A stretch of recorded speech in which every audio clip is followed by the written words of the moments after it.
In the crisp dawn of April 8, 1943, high above the rolling fields of northern France near Rouen, the air hung heavy with the metallic tang of exhaust fumes and the distant rumble of engines echoing like thunder across the channel. A German Luftwaffe pilot, strapped into his sleek Messerschmitt Bf 109, squinted through his canopy at the unfamiliar shapes emerging from the clouds, bulky, barrel-chested silhouettes that lumbered like overgrown birds, their massive radial engines growling with a deep, resonant hum that vibrated through the thin atmosphere at 27,000 feet.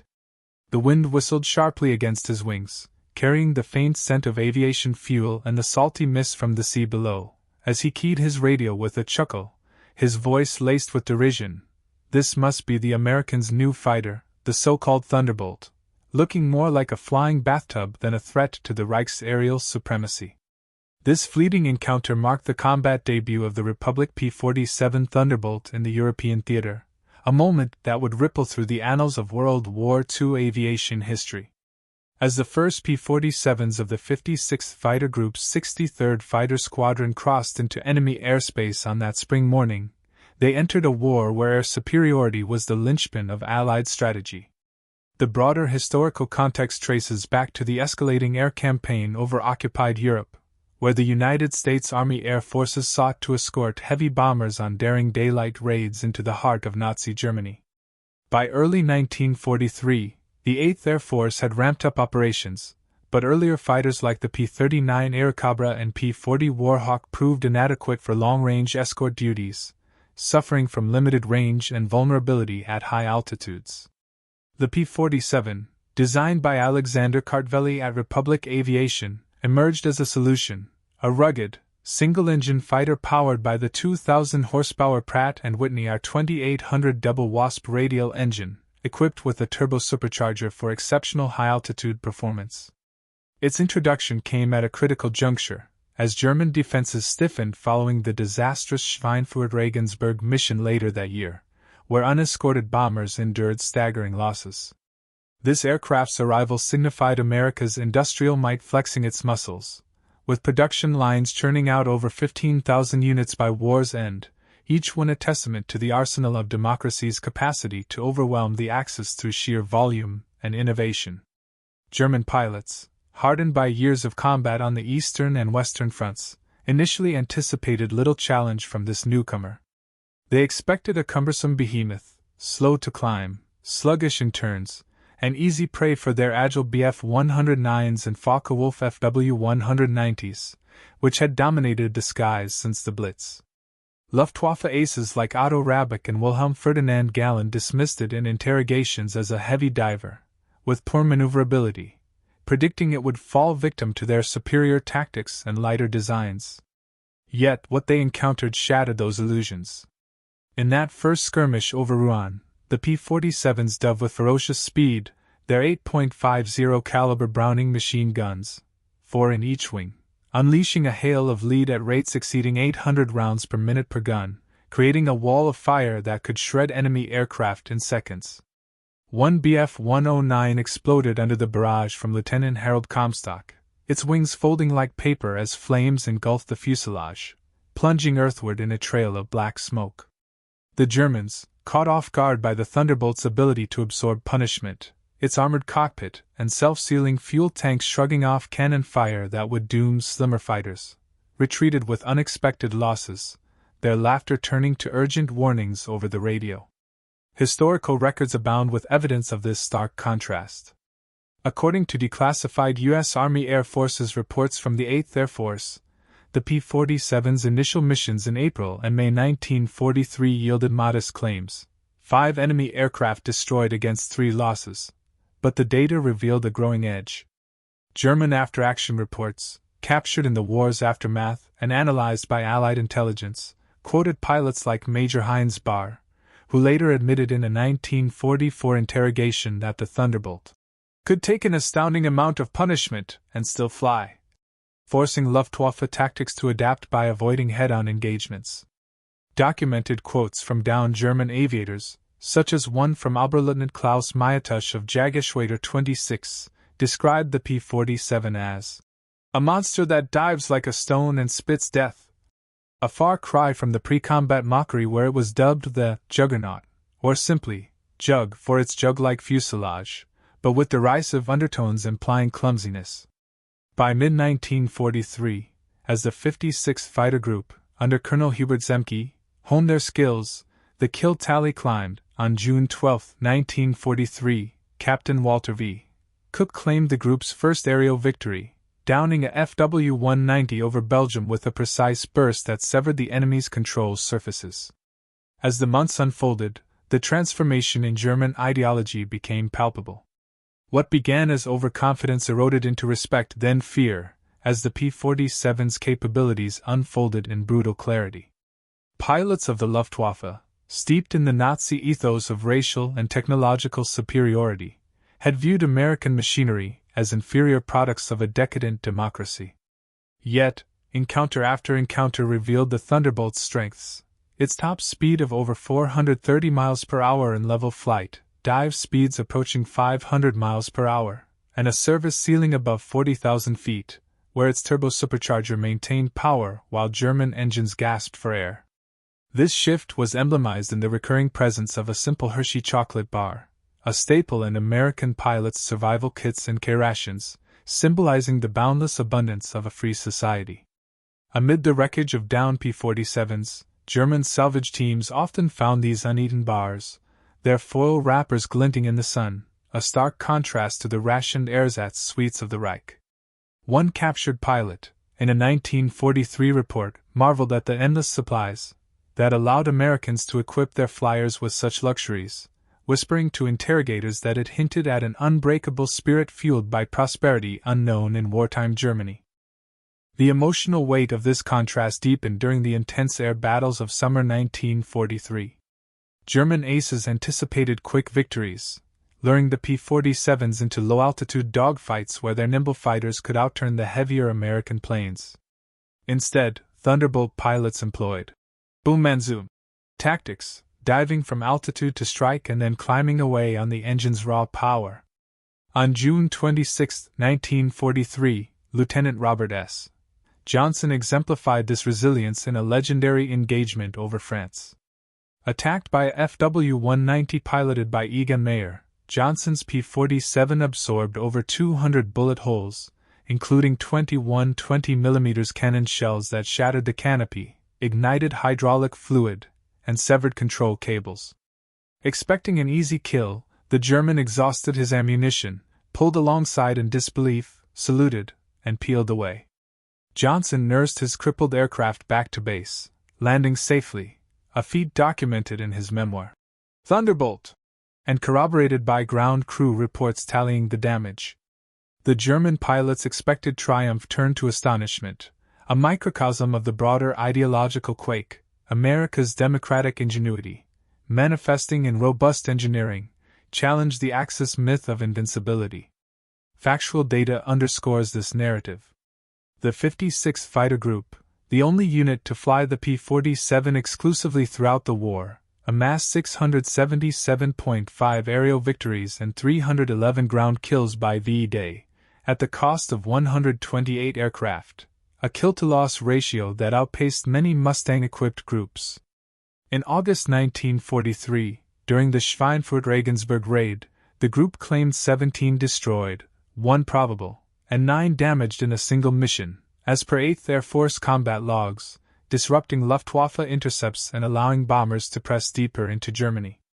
Quotes from Zemke himself, in post-war interviews, emphasized the P-47's role in breaking the back of the Luftwaffe, noting how German formations scattered at the sight of the Thunderbolt's distinctive razorback silhouettes. This period saw the introduction of 150-gallon drop tanks, extending range to 475 miles, enabling escorts to Berlin by early 1944, a development that German High Command, in memos from Hermann Göring, lamented as the beginning of the end for our air defense. The Hershey chocolate bar reappeared as a poignant symbol during these grueling campaigns. Pilots like Johnson carried them in their flight suits, sharing pieces during debriefings to steady nerves after missions where death loomed in every cloud bank. In one documented instance from September 1943, a downed P-47 pilot evaded capture by trading chocolate with French resistance fighters, the sweet treat becoming a currency of hope amid occupation's bitterness. For Germans encountering these artifacts, it represented more than sustenance. It evoked the vast resources of a nation where factories produced not just weapons but comforts, underscoring democracy's promise of plenty even in war's austerity. By autumn 1943, the P-47's prowess forced a profound transformation in Luftwaffe strategy and morale. No longer laughing, German pilots adopted evasive maneuvers, climbing steeply to exploit the early Thunderbolt's weaker low-speed climb rate. But American engineers countered with the paddle blade propeller in early 1944, boosting thrust by 20% and allowing the P-47 to match or exceed German climbs below 20,000 feet. This upgrade, detailed in Republic Aviation technical bulletins, turned the tide decisively. On March 8, 1944, during the first Berlin raid, the 56th Group claimed 11 victories in the largest air battle over Europe, part of a 3-day spree from March 6 to 8 where they tallied 27 destroyed, 2 probables, and 9 damaged, figures from official scorecards that pushed their total past 300. German reports from Jagdgeschwader 11 described panic as P-47s outmaneuvered expectations, their guns ripping through formations with surgical precision. Emotional reflection on these events reveals the human cost beneath the statistics. German flyers, once buoyed by propaganda of Aryan aerial dominance, grappled with the reality of facing an adversary whose machines embodied resilience born of free enterprise. The expected quick war of conquest gave way to a grinding attrition, where each P-47 sortie chipped away at morale. Pilots like Walker, Bud Mahurin, who became the top ace briefly in March 1944 with 20 kills, recounted in oral histories the relentless pressure that wore down the enemy, transforming their ideology from conquest to survival. Historical evidence from this era is rich with specifics. The group's November 26, 1943, mission to Bremen yielded 23 destroyed, 3 probables, and 9 damaged, a new ETO record, as noted in the London Times and U.S. War Department releases. Goring, in a heated conference transcript from December 1943, railed against his pilots for failing to counter the American juggernauts, ordering increased production of jets like the Me-262, but too late to stem the tide. The P-47's ground attack role amplified its impact. By late 1943, it carried up to 2,500 pounds of bombs or rockets, destroying 86,000 rail cars and 9,000 locomotives across Europe, per 9th Tactical Air Command summaries. The symbolic Hershey chocolate bar surfaced again in tales of camaraderie. During the harsh winter of 1943-44, Thunderbolt pilots at bases like Halesworth, England, distributed bars to ground crews, fostering a sense of shared abundance that contrasted with German shortages. One German defector, in a 1944 Mi-9 report, cited finding such items in captured kits as a factor in his disillusionment, seeing them as emblems of a society where even soldiers enjoyed life's sweetness. The pinnacle of this narrative unfolded in December 1944, amid the Battle of the Bulge, where the P-47's versatility shone. While ground forces reeled from the Ardennes offensive, Thunderbolts from the 9th Air Force sortied in fog and snow, claiming aerial victories alongside devastating strafing runs. The 56th Group, now with P-47M models boasting 2,800 horsepower, achieved a group record on December 23, 1944, over Bonn: 32 destroyed, 1 probable, and 14 damaged in air combat, part of a monthly tally that approached 39 confirmed fighters when including earlier claims on December 2, 11 destroyed, and scattered engagements. As compiled in post-war audits by the U.S. Strategic Bombing Survey. This surge, documented in squadron diaries, saw pilots like Colonel David Schilling down 5 in one sortie, his guns blazing in bursts that vaporized FW-190's mid-turn. German expectations of a winter reprieve crumbled under this onslaught. Pilots who had scoffed at the useless P-47 now radioed frantic alerts of J-bows, fighter bombers, their ideology fractured by the relentless American pressure. Quotes from captured Oberst Walter Dahl of Jagdgeschwader 300 reveal this shift. The Thunderbolt is no joke. It dives like hell and its guns tear you apart. The transformation was complete, from mockery to dread, as the P-47 symbolized the inexorable advance of democratic forces. Reflecting emotionally, these battles evoked a profound sense of inevitability. The German flyer, once confident in his machine's elegance, confronted the brute force of American design, a mirror to the war's larger dynamics where individual heroism yielded to collective might. Factual depth continues with the P-47's technical evolution. The D model, predominant by 1944, featured bubble canopies for better visibility, water injection for boost power, and armor plating weighing 800 pounds, allowing survival rates 30% higher than contemporaries, per Air Force studies. In April 1945, the group strafed Egebeck airfield, claiming 45.5 ground destructions, pushing totals past 1,000, a dedication to the late President Roosevelt, as noted in unit histories. The Hershey bar, that humble symbol, persisted in lore. Pilots tossed them to liberated civilians, their sweetness a foretaste of peace, contrasting the bitter rationing under tyranny. As the war drew to a close, the P-47's legacy cemented its place. With an overall aerial kill ratio of 4.6 to 1 across 746,000 sorties, it destroyed 3,752 enemy aircraft, per comprehensive ETO records. German ideology, once rigid in its superiority, bent under the weight of evidence, acknowledging in post-war memoirs like Adolf Galland's, "The first and the last," that American fighters like the Thunderbolt overwhelmed us with numbers and tenacity. In the epilogue, this saga of the P-47 Thunderbolt whispers a poetic truth. In the roar of its engines and the flash of its guns, freedom's abundance triumphed not through subtlety but through unyielding resolve. The Hershey chocolate bar, melted in pockets or shared in victory, endures as a quiet emblem that in the heart of democracy lies a sweetness unrationed, a prosperity that fuels the fight against oppression, reminding us that true power springs from the wellspring of liberty, where even in war's darkness, hope tastes eternal.